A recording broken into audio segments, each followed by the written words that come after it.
Are you seriously looking into the actual choosing of the name? I was expecting this to be more overtly capitalist, Craig. Where's my monopoly? Where is my monopoly? I wanted more specifics about rent collection. No, it's just the It was fact. them dodging rent, basically. Frankly, my dear, I don't give a damn. Are you not entertained?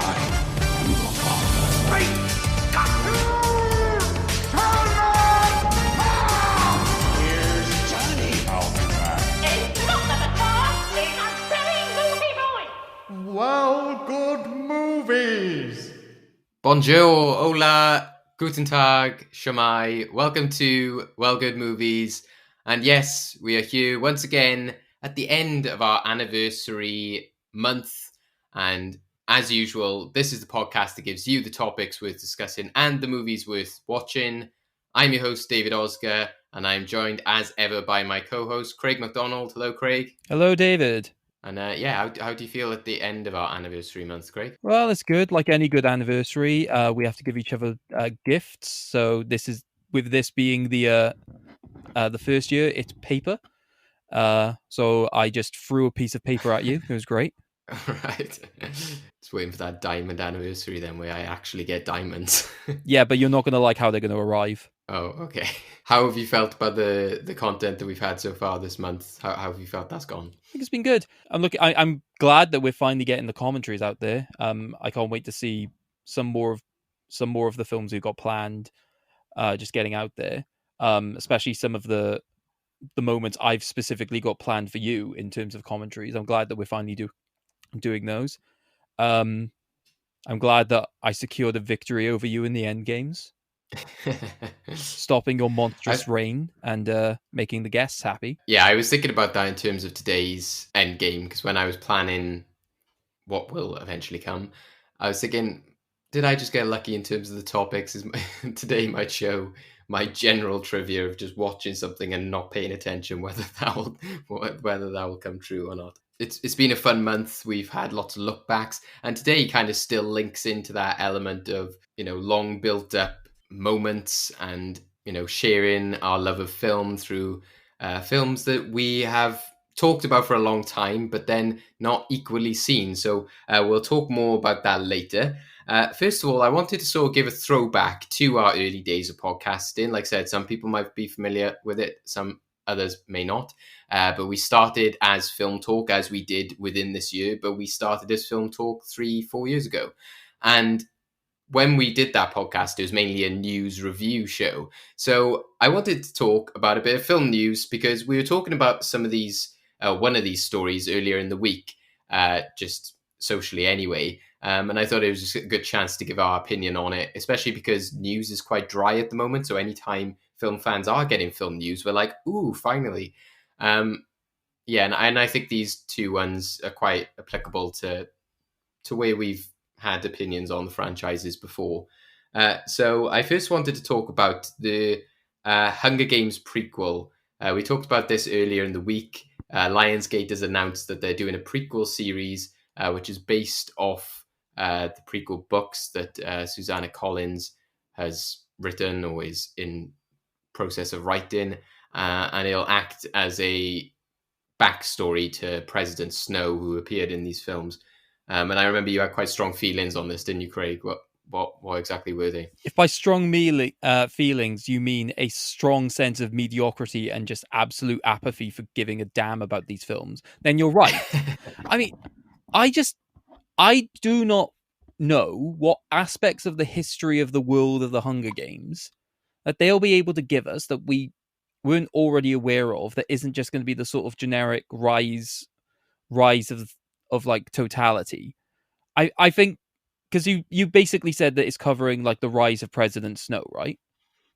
Yeah. I just don't know how interesting that's going to be. I think it's the sort of thing that if they wanted to make a television series about, I'd be slightly more invested, because that's where you'd expect the sort of underlying political uprise. But in a film format, I just don't think there's enough meat there. And even if you were to go into the actual like failed rebellions, I think there would be a lack of emotional investment, given the fact that we know that it fails. So I'm just not pumped for it, basically. it's a problem you get a lot with a lot of prequels. There's that element of, well, I know what happens or I know how it ends, but there's still an element of like, well, how did that happen? How did this take place? Um, whereas this, it's dealing with a character who was, yes, the villain, but it's not showing how the hero of the franchise got to be where they were. And even though I'm excited to go back to the world, I thought that they did a really good job in setting up the world of Panem and making the different districts. I loved, exploring the capital, and that's why, when we mentioned in movies of the decade, I felt that Catch Your Fire best encapsulated all of that world building.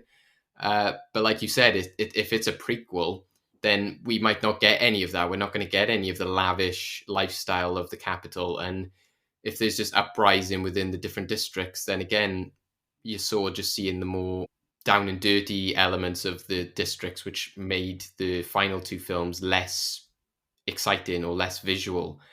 And yeah, President Snow, to me, there could be some interesting elements. I think the only way that it would be really interesting is if they bring in, say, the first Hunger Games, or to me, I would have been even more interested if we just went halfway through, if said, oh, the 46th Hunger Games, or, get an idea of what the world was like halfway through this entire period, rather than just, like you said, oh, there was a rebellion and it failed. How did that all go about? And how did President Snow get power by killing his enemies? It's not interesting to me. I also just think that there's a degree of in any situation where you have like a prequel series explaining how major events happened, there's usually more of an initial hook than just how did this person gain power. So for example, with Star Wars, I think one of the biggest questions people had, which made any form of interest in the prequels happen, was what did the Clone Wars physically look like? And how did a supposedly powerful a society like the Jedi, how did they fall to just the Empire? So it's not just about like, oh, how did they get power? It's like all of these overarching questions, and also they had the element of just Obi-Wan's friendship with Anakin. We've had nothing like that with President Snow that you'd actually want to delve into. They didn't seem to be any interesting connections that they could like fill in the gaps of. The other story I wanted to talk about was the title that they revealed for Venom, which we've known for a long time it involved Carnage. So now they've officially titled it Venom, Let There Be Carnage. And they had a title reveal video for it earlier in the week, which just showed that name appear on screen. We know that they've been filming. There's been shots of Woody Harrelson in the costume, and it was meant to come out later this year, but obviously with everything going on, it's now been delayed till next year. What is your reaction to that title, Craig? I want to throw up. Like, Let There Be Carnage, is it? Just what an utterly cheap name for a film like that. Just, I'm sorry, you set up the first one to just be so dark and brooding, and then for the second one to just have a name called Let There Be Carnage, which makes it sound like a direct DVD Disney film. Like, there's just no tonal consistency. I hate it. Yeah, I think a lot of people online and a lot of fans are just taking this in the light of, well, the first one was goofy and silly, so it's perfectly aligns with that, and that's a good excuse, I suppose, for problems of that film to be excused, is that they go in now with this narrative of, oh, it was just a goofy, silly film. It was like, well, if it was goofy and silly, it still had major structural problems with the narrative and just the world in general. So, and one of my biggest problems with that film was the end credit scene. I thought that was one of the most laughable, stupid things I've ever seen. But I apparently was, well, both of us were alone on that, because nobody else seemed to bring up that. I thought it just was dumb, and I've had problems before with Woody Harrelson in roles like this, and maybe we'll see how it turns out. The set photos look a bit better than he did in that end credit scene, but again, Woody Harrelson as Carnage never sounded like a good mix to me. But I'm not the most familiar with the character, only from, say, the animated show. So yeah, let us know, guys, what you think of these two news stories, that there's going to be a Hunger Games prequel, a new title to the Venom film, which is Let There Be Carnage. Do you love the new title? Do you like that there's a new Hunger Games prequel coming out? Let us know on our social medias and in the comments. And yeah, we'll be happy to see what you all think.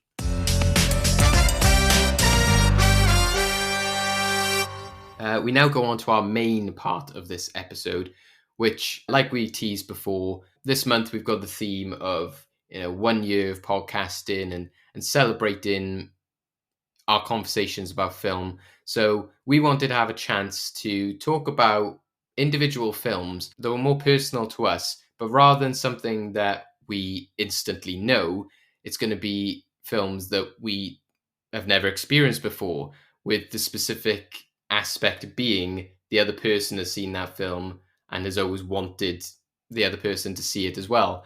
So we've both watched films we've never seen before, and the other person has wanted them to see it. And yeah, we're going to discuss our opinions of that film, give it a review, and see how that other person reacts, as they've wanted that person to watch it for a long time. So the film that I gave Craig was Tron Legacy. There was a few films I could have given Craig, and there's a few films I thought of afterwards which would have been good. But to me, this was the film that I had seen the most, so I knew the most about. I felt that it was relevant because recently there has been talks of a Tron sequel, but we've had Tron sequel talks for about 5-6 years. But along with films like Hellboy, this is a franchise that I wanted to carry on, and I felt that from the ending of Tron Legacy. I've always enjoyed the soundtrack and the visuals of the film, but yeah, this is the one which I was most intrigued as to how Craig would feel about it. And there's a lot of other big films that I've got Craig to watch in the past, so there wasn't any major standouts, and there were some interesting ones I thought of afterwards. But like I said, this is the one which I felt he needs to see this because it's got a cult following for the original film and for this sequel. And yeah, there's a lot of talk all the time about will they make a third one and how much people love the soundtrack and the visuals. And now it's on Disney Plus as well. That might resurge that conversation.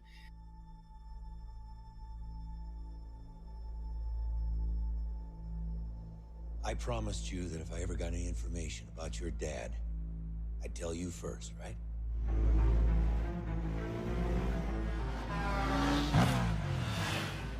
I was paged last night. Came from your dad's office at the arcade. So? The number's been disconnected for 20 years. 2 nights before he disappeared, he came to my house. He said he was about to change everything. Science, medicine, religion. He wouldn't have left that, Sam. He wouldn't have left you. Alan, you're acting like I'm gonna find him sitting there working. Just, hey kiddo, lost track of time. Wouldn't that be something?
So, Craig, how did you find Tron Legacy, or how did you react even when I initially gave it to you? Well, I mean, you did try getting me to watch this film once before, but unfortunately, I fell asleep 10 minutes into it. There was, in my mind, do I just list a bunch of films that Craig has fallen asleep during, which would have been about 3 or 4? Yeah, which I don't think it had anything to do with the film itself. I think it was just the time of day that we were watching it. Yeah. But no, I enjoyed it. I had a good time with this film. I think it would have been beneficial if I had seen Tron beforehand, because I still haven't actually seen the original film. Yeah. So I feel like a lot of the lore appreciation that I think some people get from this film, I would have had a better time if I had basically seen that legacy, because I think characters like Flynn and like Bradley, I know that a lot of fans were excited to see them, back in this film again, just continuing that legacy. But for me, it didn't really have that much of an impact. I think visually, this film is incredible. I think just the overall design of like the worlds and the cities, just immaculate, and also just some of the best effects I've seen in a while. Right, I think it's very few times that I felt taken out of the experience. I think it felt like a lot of it was physically there, even though like there are times where it has to be computer generated effects involved, right? Especially when it comes to like Jeff Bridges and his de-aging. Yeah. There's only a handful of scenes where I look at the younger Jeff Bridges and think that looks a little bit dodgy. The rest of it was fairly immaculate. And even then, I think the only times where I sort of felt that was on Clue, which was beneficial because obviously him being a fake entity, I was more willing to accept that. And like as you said, the music was just stunning. Just very traditional synth style sci-fi, but it just helps you absorb it into the world. I think they misuse the music, I'd say, once, which is when they try and put it over the real life motorcycle chase at the beginning. Oh yeah. It made it feel like it was meant to be part of the sci-fi world when it just didn't. Yeah. And also the way that they shot that scene as well, just they sort of did it as if it was within that sci-fi world, and it just didn't. That didn't work for me. But when you actually go into the world and you just see all of it come together, and it's just beautiful. I also do like the games that they put in the film. I think probably my favorite scenes were like the disc wars scenes. Yeah. And like to a lesser extent, the light motorcycle battles as well were like really interesting, even though it is basically just a massive game of Snake. I was thinking that. Yeah. I think it was able to keep my interest for it just because it was a visually spectacular film. I think for me, just in terms of like getting invested in like the characters a bit more, I think there's a degree to which I don't see a lot of things pay off in the way I'd probably like them to necessarily. Because I think obviously you've got the relationship with Sam and his father. I felt there wasn't, apart from the fact that he just had the natural instinct of wanting to save his father. Bar that, there's nothing really to their relationship apart from maybe one scene where he's filling him in on all the things he's missed from the outside world in the time that he's been gone. But I don't know, I just would have liked to have seen, even if it's just a bit more conflict between the two, because I think you'd imagine that, because obviously Sam has been put in charge of the company, even though he doesn't really want to, and just shirks those responsibilities. You'd expect there to be some element of depth or resentment there, but just the fact that there's nothing. So then when it gets to like the end of are we doing spoilers for these films? I know, I was thinking that. Yeah, I guess spoiler alert from here on for Tron. Yeah, so in the scene at the end where he like sacrifices himself, I felt that while it was a good, like a general good moment, I felt that if they had just done more with those sorts of relationships, there could have been more to actually add that sort of emotional depth. And I think that's the same for a lot of characters throughout this, because obviously there's such a focus on like the virtual characters. There's not really anything built towards in that sense. So it does basically just become like the sort of fetch quest, which is fine because I think in that situation you rely on the visuals. But for me, saying it's like a perfect film, I think it's the sort of thing that sort of drew me out of it. Michael Sheen was spectacularly weird and I loved it. I did not know what on earth he was doing half the time in the limited scenes he had, but good God, he was just going for it. Why was he just shooting with a walking cane out of nowhere? Like, who is he shooting? Exactly. He didn't shoot anyone. He was just shooting a walking cane. Like, ha ha ha ha. I think his inspiration was David Bowie's Ziggy Stardust. Is that one of his alter egos? I think when I looked it up a little bit, he inspired some of it from the Rocky Horror Picture Show. I was just trying to work out where he was going with it, though. I don't know. It was just a weird, entertaining performance. Yeah. When I first saw it, I think I was expecting something. Well, especially because you hear, this character Zeus, you're like, oh, this is going to be cool. And then you hear like Michael Sheen, and you see the makeup he's in, and there might have been scenes of him like shooting that walking stick before, so you get an idea of what he's going to be like. And I remember originally seeing it like, oh, this isn't at all what I expected. So to have this sort of jokester character, it is a bit weird, especially because everyone else is so serious. And I think in some ways it does help because he sort of brings life then to that part of the film where everyone else is more serious.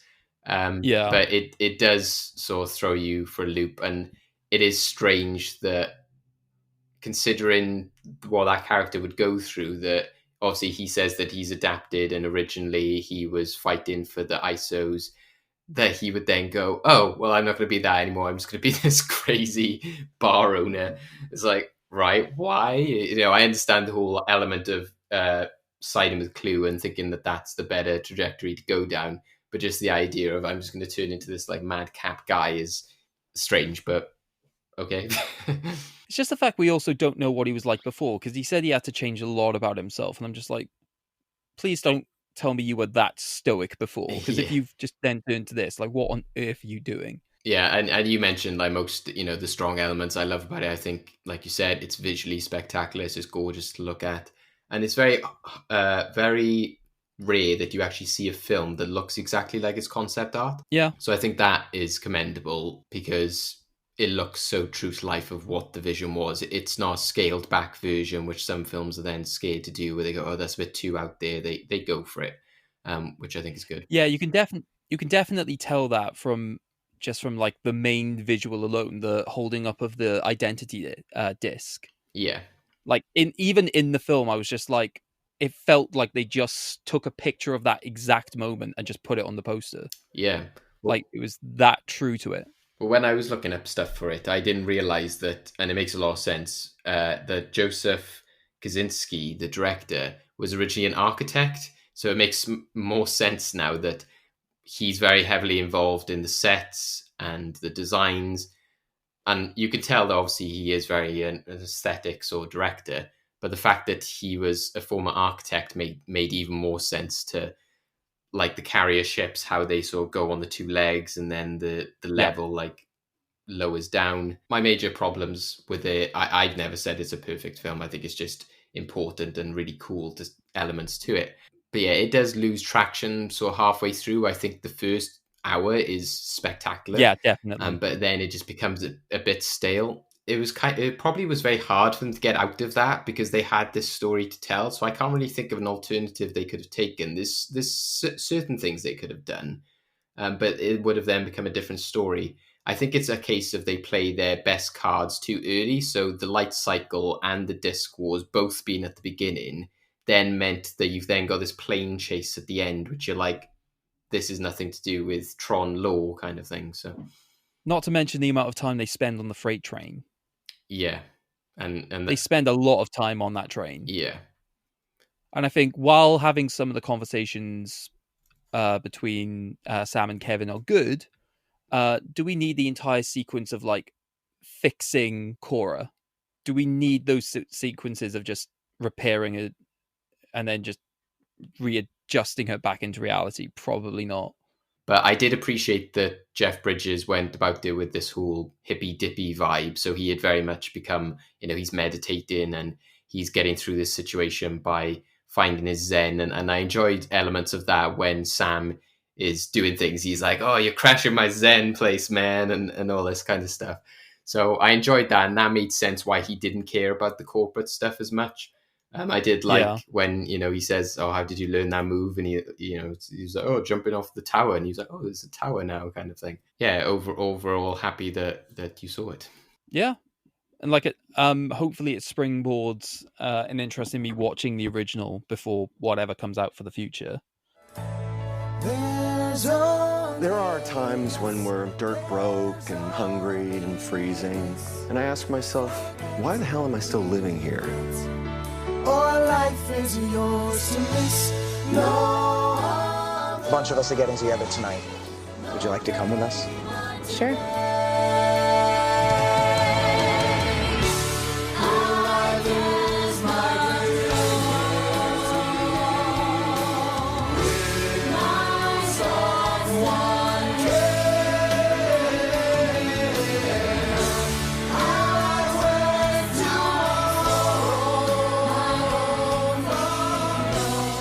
You always said how lucky you were that we were all friends.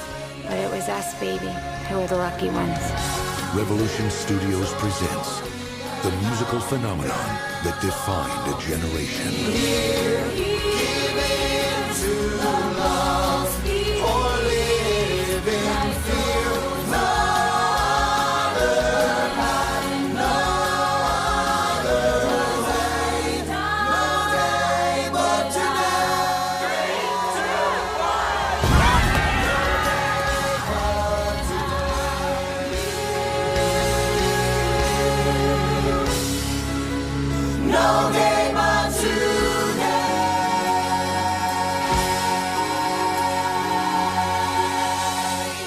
Rent.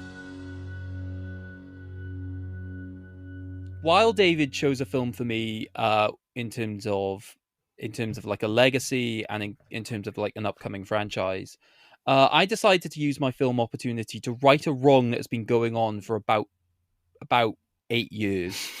So essentially, we may have mentioned this before in like one or two of the episodes, but there was a film that I would have liked David to have seen a long time ago that he, along with a group of friends, including some of who used to be on Film Talk, decided to adamantly say no to ever watching for literally no reason apart from, nah, mate, it sounds shit.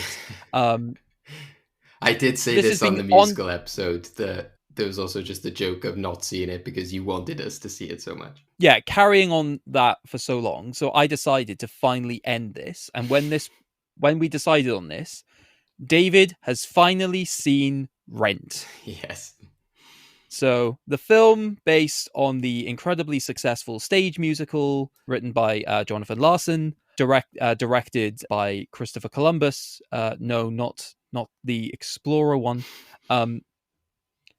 Basically seeing the lives of a variety of struggling artists and other people living through the 1980s AIDS crisis in New York. Yeah, nice cheery film. I mean, it is in some ways. There's a lot of like upbeat musical numbers. It's one of those films that like brings up the discussion about whether or not films that are successful on Broadway and the West End should necessarily get a film adaptation. So yeah, David, before seeing this film, how much knowledge of the actual like show as a whole did you sort of have? Yeah, well, that is important to have because, like you said, with Tron Legacy for yourself, it wasn't a case of, we've gone on to you about this film for years and years, and it's not something that's in the cultural space all too much. And okay, Rent might not be in your face all the time, but it does come about because of its fame on the stage.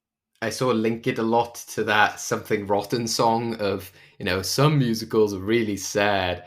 And that was a lot of my expectations going into this, especially from your reactions and what you had said about it. I knew it was about AIDS. I knew it was about like a band of characters and different stories.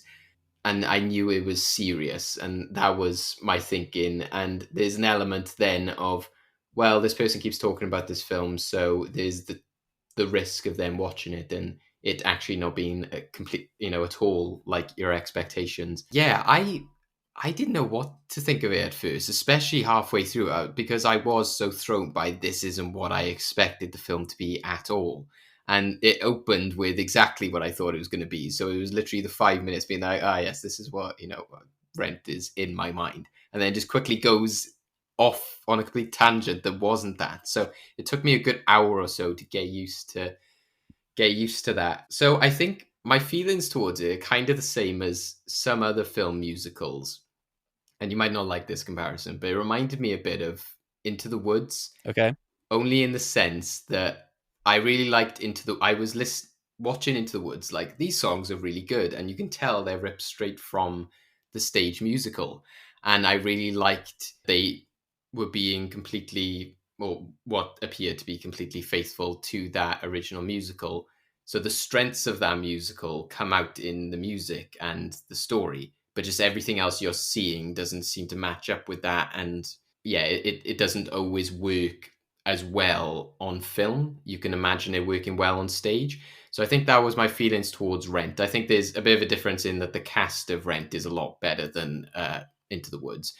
But I felt that I was really loving the songs. I was really loving some of the musical numbers where they're dancing on, the sets and the different situations. But I was kind of watching it thinking I would enjoy this more watching it on a stage, seeing a fake train opened up or seeing somebody in this fake apartment, a different lighting. So that's where I just felt that the film didn't lend itself to what appeared to be the strengths of the musical.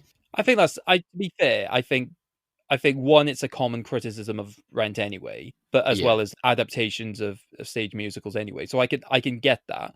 I think realistically, what I care about more is that any semblance of like the story itself and like representation of characters, rather than like how well it's pulled off in a film, is what I need you to not hate.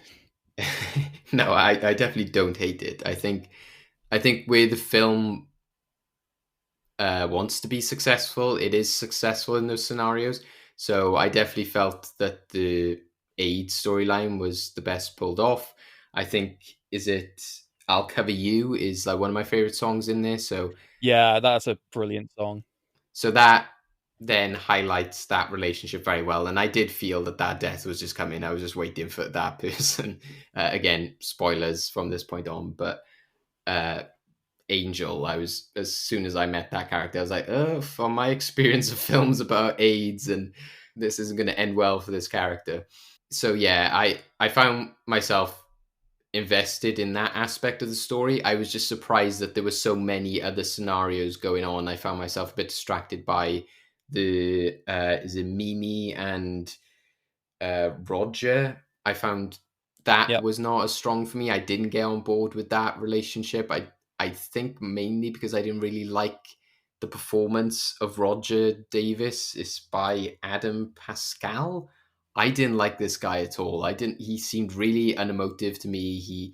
His singing voice seemed completely separate from his like speaking voice. He was doing this weird 80s rock voice, which really threw me and seemed against what everyone else was doing. I know that was the point of the David, you know when the film is set, right? I know it's in the 90s, yeah, and I understood what no, it's in the 80s. Well, it literally is New Year, and it's like 1990, I think, when it's New Year. But either way, yeah, it's 80s, 90s. So yeah, I understand that, but it's just the fact that the rest of the characters weren't like that. It was just him, and it was just the fact that it was such a cliched rock voice. It was the literal. But he's a rock star. He's a failed rock star. But there was just so many things going on with the characters. I was like, well, this film isn't about the failed rock star. It was just because you had all these other people. Like I found that about all of them. Yeah, I know. That's what I mean. That's why I found it was a bit much to get on board with that, as well as all the other big personalities and different storylines going on. I felt the Mark's storyline was a lot more captivating, and the idea of them just being like a band of artists. That's where I felt he didn't quite fit into that band of artists because he seemed quite different in that sense. I get the whole struggling to make a song stuff. That made sense to me. But again, it was just that his singing voice was so against what everyone else was doing. I just found it really jarring. But I did enjoy Rosario Dawson as Mimi. I thought she was good. And I said to you I was intrigued by the casting, and it was her that I was intrigued by because I'd never seen Rosario Dawson in much before. See, I looked at the cast list and saw Sarah Silverman. I thought, that's who David's looking out for. I looked at the main cast. I didn't see her in that. So when I saw her in the film, I was like, oh, Sarah Silverman. Yeah. Okay. No, this was more because she's been cast as Ahsoka in the live action in The Mandalorian. She's going to be the live action Ahsoka. I was like, oh yay, I will have seen Rosario Dawson in something to then get a grasp of yes, she is good or she is bad. So I enjoyed her performance. Like I said, I just found that their songs and their storyline was my least favorite part of the entire film. Okay. And like I said, I felt that the strongest was the, Angel and is it Tom? Yeah, Tom Collins. Yeah, along with the Mark stuff, I found that was the more captivating storylines. But it was also the fact that I did expect so much of this seriousness and this some musicals are really sad idea. I was just surprised by how many upbeat numbers there were, and it makes sense to me that that's why you clung to it in, like you said, the lyrical creativity they do with it. And it did make me enjoy the songs more than I expected, because I don't usually enjoy more somber ballads, etc. Yeah. So, I did like Seasons of Love. I really liked Rent. I thought that was impressive as an opening number. Just the idea that there's all this fire in the street. I didn't expect, a film musical to go to that level of, yeah, we're just going to do this. Yep. I think the Tango Maureen was one of my favorites. That was really fun. And that was kind of showed a bit more about my problems with the film, is that I wish that kind of took the stage elements of, and this completely changed the scenario and go into this imaginative ballroom tango, whereas, say, when they're in a realistic situation and they're trying to be creative with it could have used that similarness, jump out to the situation to make it more inventive. Yeah.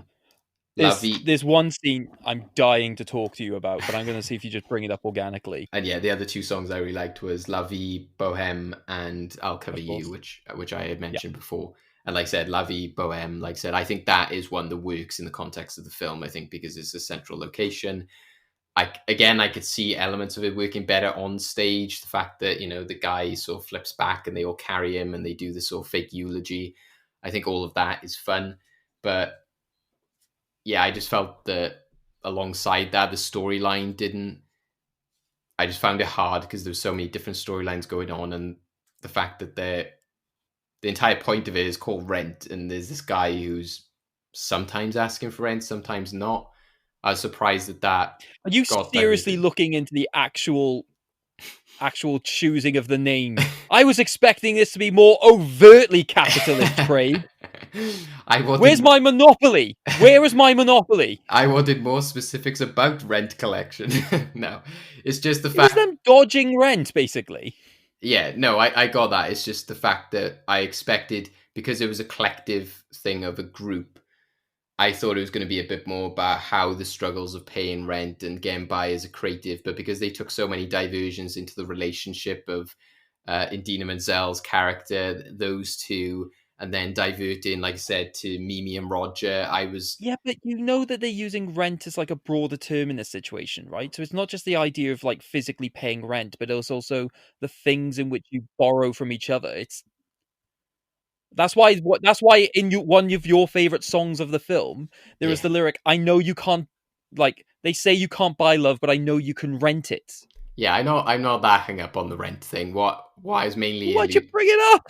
Because I'm alluded to the fact that there's this entire storyline about the former friend taking over that building, which will get rid of a load of homeless people. So at the beginning of the film, when they sort of give him crap about that, I expected that to be a bigger element. So the fact that that kept sort of creeping in and out, and that character kept coming in and out, and then he was there at the end, like, yeah, I'm part of the gang. I was like, I don't feel like you've really earned your place in this song. So that's just where, yeah, I was disappointed that there wasn't more of a, similar to like Avenue Q, there's characters are sort of struggling, but there's that like one trajectory that they all sort of form together at the end, and there wasn't that one sort of like current storyline that they all fall through to the end. So that's why I expected it to be the building and the protests and that kind of thing, or that guy sort of fleecing them for rent. But like I said, I still found that the age stuff was really powerful. I liked that montage where like the characters are fading out from the meeting. I thought that was powerful. Also, you get that really like heartbreaking shot of Angel on the train. I really enjoyed, like I said, some of Mark's stuff with the creativity with the camera, and the Tango Maureen. I found all of that was fun. But yeah, there was just a lot of other stuff that I found so more questionable. How many songs there were, which is also rare for a film musical to take the dedication of pretty much taking that many songs. I think on the album is 28, and in comparison to The Great Showman, which is 11, that is, a big devotion, especially if somebody is on the fence about musicals. Well, I think it shows in the amount of actual dialogue scenes you physically get, right? They try to use the songs a lot more to convey like the motions and like actually get through the story, and there aren't as many dialogue scenes as other like adapted movie musical scenes, right? Yeah, I think that's where, again, where it makes sense that you have more of a cling to it, because I'm not always as good with the sort of lyrical side of stuff. So sometimes when there was those emotional moments and they started singing, I was like, I kind of wish that you did this in dialogue a bit more and then had a song later on. So for me, I would have liked a bit more dialogue. But again, that's why I felt that this is why I can see they would work better on stage, where you're sort of more focused on that.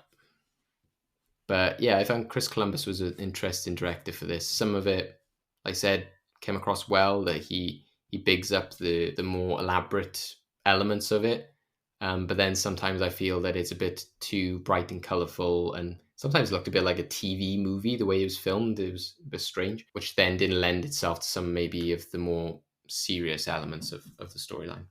But again, maybe I'd have to watch the stage musical to sort of understand that better. I did see that they did a few TV recordings of it, which have some of the film cast in the cast of this. So the person who plays Angel again in the TV recording they did of Rent, which I thought was interesting. Yeah, like I said, I think I would definitely go back to the soundtrack. I would definitely go back to moments in it. It's just whether I would sort of watch it all through again, as I feel that there are elements of it and scenes of it which I really liked, but not every aspect of it. And I think as well makes me interested in seeing the stage musical more as well, which is the same as Tron. It's good that it's made you want to see the further world of that as well. Yeah.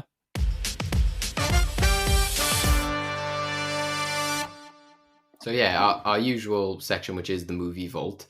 How are we feeling towards that? Realistically, I don't know, because I feel like this is where we're going to fight. Let them fight. I feel like we should have a very basic metric for this, which is that if we say as a whole, yeah,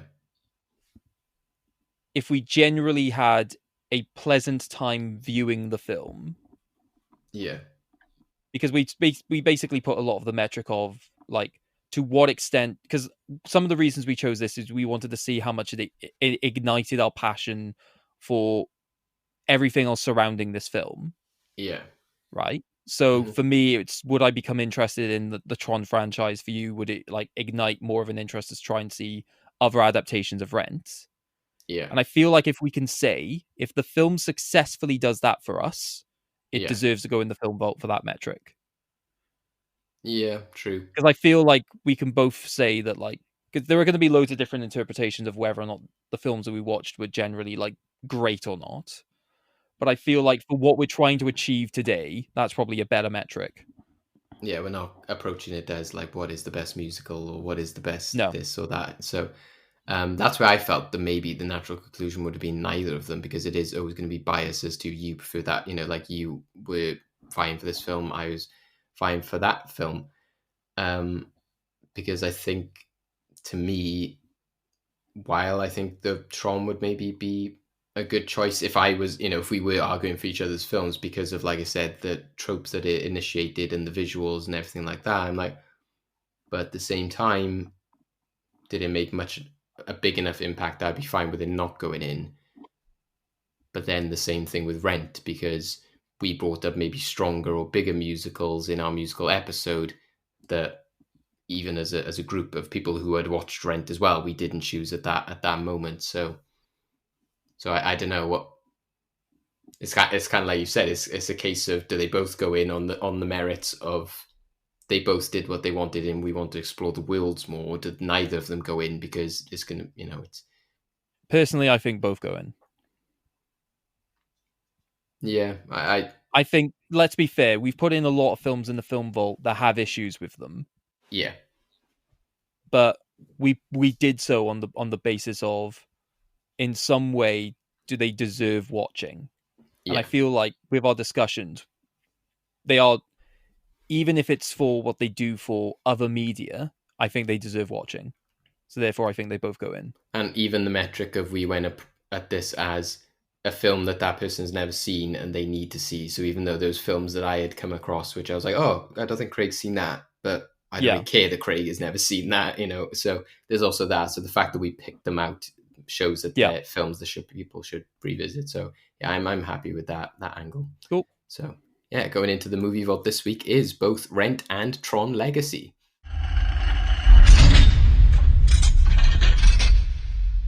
Check them both out if you haven't before, guys. Let us know what you think. We're probably the two films would be most happy to know what you think, considering our discussions today.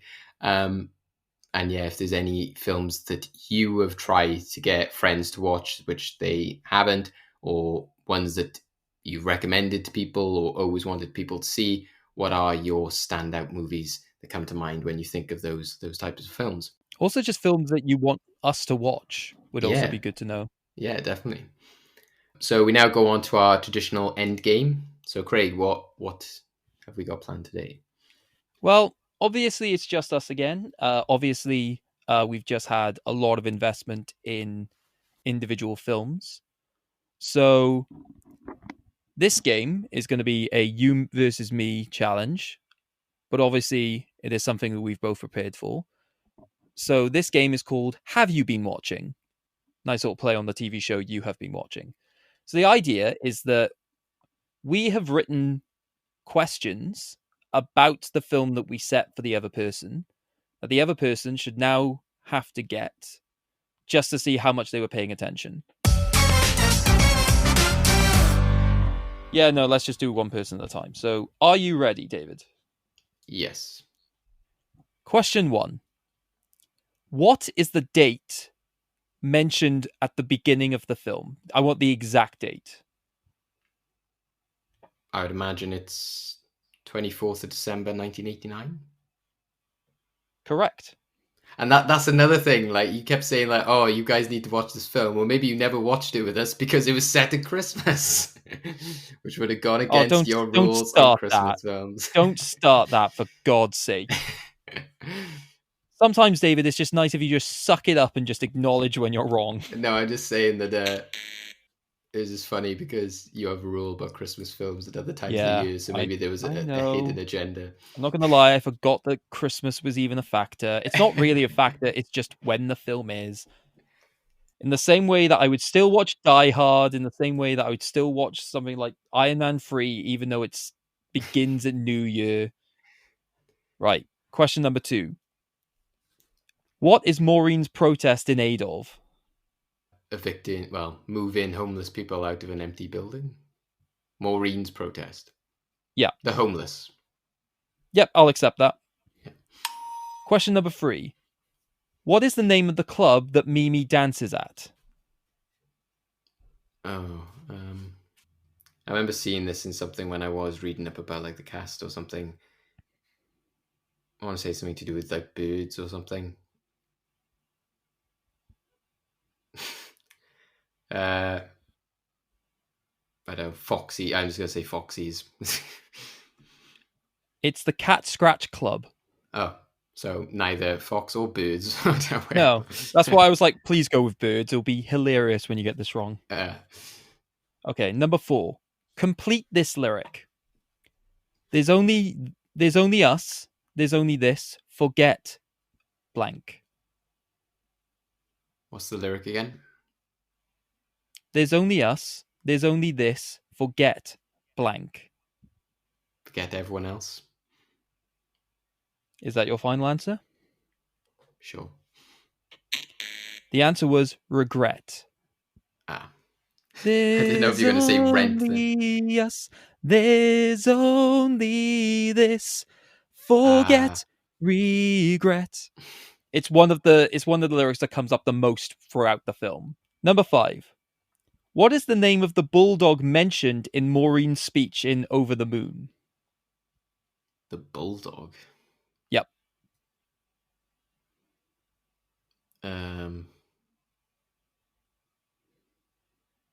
Spike. Nope, the answer was Benny. Because she made she also suggested that Benny, the character who's like forcing them out, was that bulldog, basically. Yeah, I did think that, and I was like, what's that guy's name? So the fact that I couldn't remember his either, I was like, go for You thought generic his name dog. could have been Spike. I just went for a generic bulldog name. Fair enough. And finally, question number 6. There's Spike and Tyke, Droopy and... Which news agency does Mark end up working for? Oh, what's it called? That's the question, David. Yeah. Is it the program, like the program, is it? It's specifically the channel, so it's like you can see it written on a van at one point, and they constantly say this is who they're working for. Yeah. I think I know one of the words in it. Is it Buzzline? Correct. Yes. Because I remember thinking it sounded like BuzzFeed, so I was like... Yeah. So at the end of that, you scored 3 out of 6. So your turn, yeah? Yep.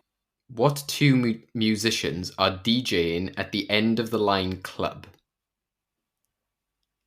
So the End of the Line Club, which is the club run by Zeus. What are the two musicians who are DJing at the club? Oh my god!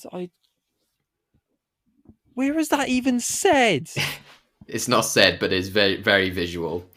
They cut to them a good 3 or 4 times. Oh my god! You're gonna kick yourself with this. 5. 4. Oh no! I'm gonna right at this point. I'm going to assume that it's going to be characters that we've actually. It's going to be characters that we've seen. So I'm just going to assume one of them is Rinza. Yeah. And one of them is Gem. Nope. So I said, what two musicians? Oh, musicians. So the answer is is Daft Punk. It's the cameo from Daft Punk in the film. Okay, that was missed on me.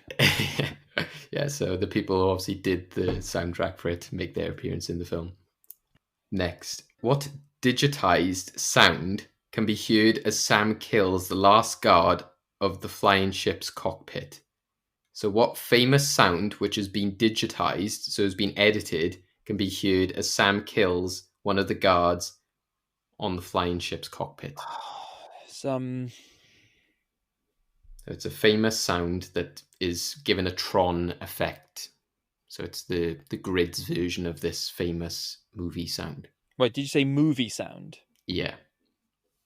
Oh, is it the Wilhelm scream? Yeah.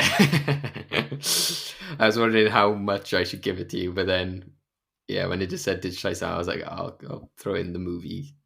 Yeah, because I was thinking it could have been the rings from Sonic. Right. No. Yeah. So I didn't notice it. So no, when I did listen back to it, it's not like I saw it as a trivia, but when I heard it myself, I was like, that's not immediately clear. It does sound somewhat like it, but they do edit it a lot. Okay, so 1 point so far. What song? No, sorry, the song "Worlds Apart" (brackets Separate Ways), which appears in the arcade, is sung by which 80s rock band? So at the start of the film, a song plays in the arcade, which is called "Worlds Apart" (brackets Separate Ways). What famous 80s rock band plays that song? I ummed and ahed about whether or not I should look this up, and I didn't. Oh. Just think of famous 80s rock bands. Is it Toto? Oh. It's Journey. And I was so close to saying when I was talking about Red that Roger Davis, the character, sounded like somebody from Journey, and I was like, don't say it because it'll allude to that question. Yeah. Which is a banging song as well. When Sam is suited up for the games, he asks one of the 4 sirens, called Gem, what he's supposed to do. What is her response? Survive. Yes. Yeah, so that's the scene where they unclothe him and put him in his Tron suit. And I mean, I clearly remember that scene. Yeah. And then they back away and she very spookily is survive. Well, like, she also sees him later in the film and she's like, so you followed my advice. Yeah. So it's a really hard thing to forget. And at which point I'm always like, oh, so you don't stay in that pod thing all the time. They do allow you to go outside.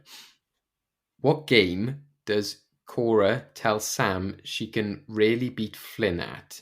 Now, they cut to this. They don't actually say the name of the game. I will say that. But you see see the game. So it's a game that's in the apartment or residence of Flynn and Cora. Yeah. What famous game can she really beat Flynn at? Can you tell? Can I ask if it's a video game or like a physical game? It's a board game. Well, okay. It's a strategy game akin to something like chess. It's a kind of counter and grid game. If the answer is actually chess, that's a brilliant way of throwing me off. Oh, it's I'll give you a clue as well. It's notorious for being difficult for computers to play, so that's why they put this game in there. Which is why she says the line like, "Oh, Flynn usually beats me because he's got more patience than I have." I don't know. I'm just going to say drafts. It does look like drafts, but unfortunately, I just can't remember. I think I know the game. I can't remember what it was called. It's Go. Right. So next one, another bit of trivia. Hopefully you know this. Yeah, hopefully. So Joseph Kosinski, who's the director of Tron Legacy, directed what other sci-fi spectacle that features another lone character in a desolate world? And he'd made this after Tron Legacy. Oh, I do know this, I think. It's Oblivion. Yes, it is Oblivion. Yeah, so 2013 he directed Oblivion. 3 years after Tron Legacy. And I would say that Oblivion is a spectacularly better film.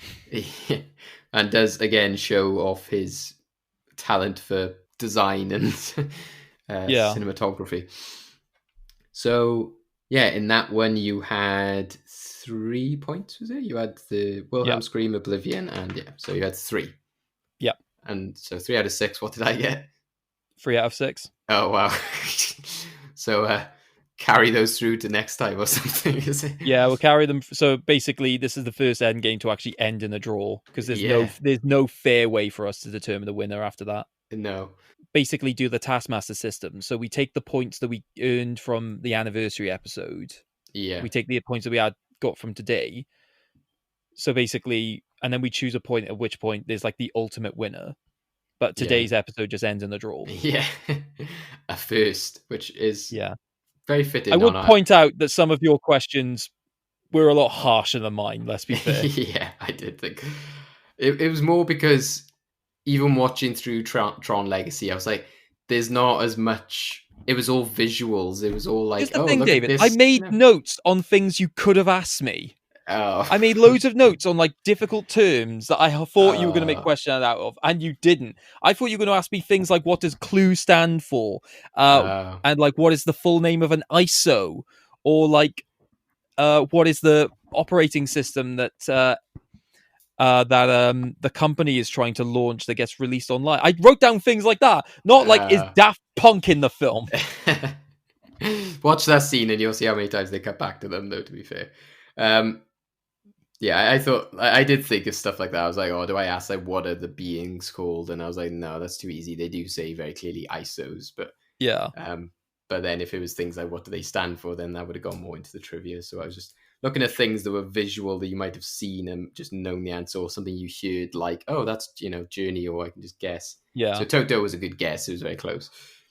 Yeah, I mean, Journey is the closest question to something that I borderline thought about when watching the film, but just decided, nah, he's not going to ask a question on that. Yeah.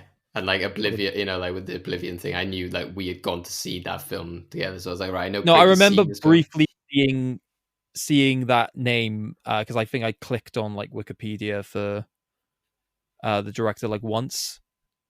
Yeah. But I didn't look at it properly. Thank you, Craig, for joining me today. And I think we both had fun in experiencing these long-awaited films. And thank you, everyone at home, for listening. Like I said, we've had fun talking about these individual films. Definitely 2 different types of movies, which have been out for a number of years. So please do go check them out as well. And we hope to have more episodes like this in the future. We've enjoyed our anniversary month. Go check out our commentary on Return to Oz. It was a lot of fun. We got some, that'll be our first episode that you can get on our official Well Good Movies YouTube page. So head over to there and please subscribe to that.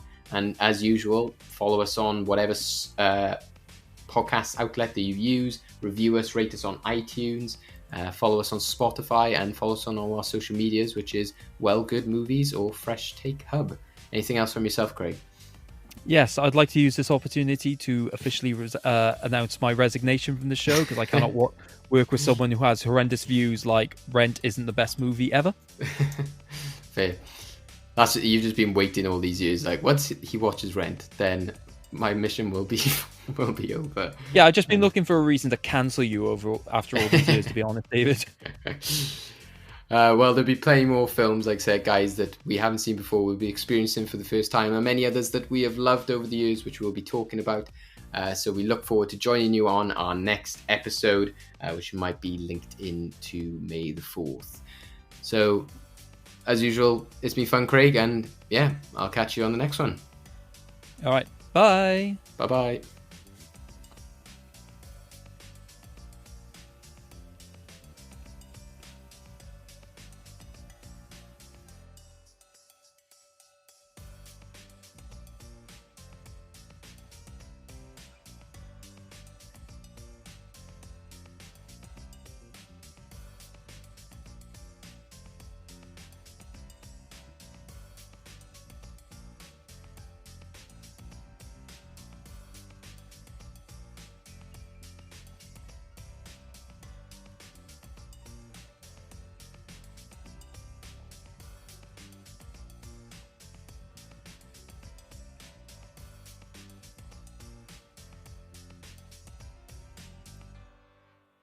Let's be fair. I'm also happy with this film having a smaller, dedicated audience than say a mainstream who are necessarily going to rag on it for no reason, especially considering some of the controversial issues that this story holds. Right? I would rather that a bunch of ignorant, no sense bellends just kept away and leave me with my film.